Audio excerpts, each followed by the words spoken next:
Солақай. Сол қолмен жазады. Оң қолға ұстатсаң бәрібір сол қолмен жазып тұрады. Қолын боябаған қып-қызылға. Мұрнын боябаған қып-қызылғана. Жара ұқсап тұр мұрны. Міне. Жаза ғой. Ана оң қолмен ұста, оң қолмен. Жаза ғой. Нарадан ұста, нарадан ұста. Сол қолмен ұста.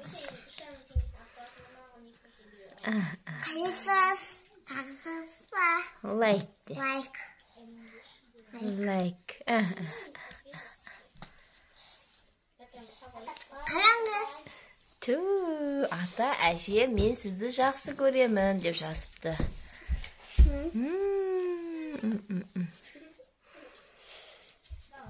Ол не жазып атсың? Не деп жаздың? Анашым көке. Анашым көке деп? Я. Тағы да жазшы.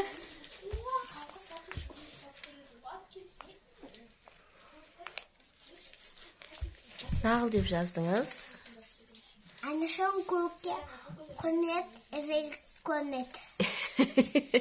Үлкенге құрмет, кішіге ізет де. Сөйтіп айту керек па?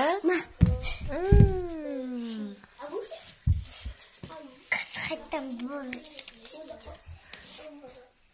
Мына жақта мына кісі жатыр. Міне кіші.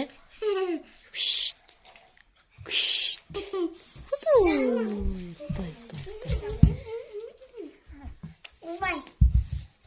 Амина ханым, Қаламқас ханым, Бейбарыс деген мырза, Ернар деген мырза, Әні.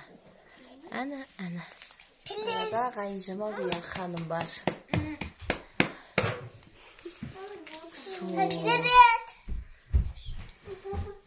Лайк.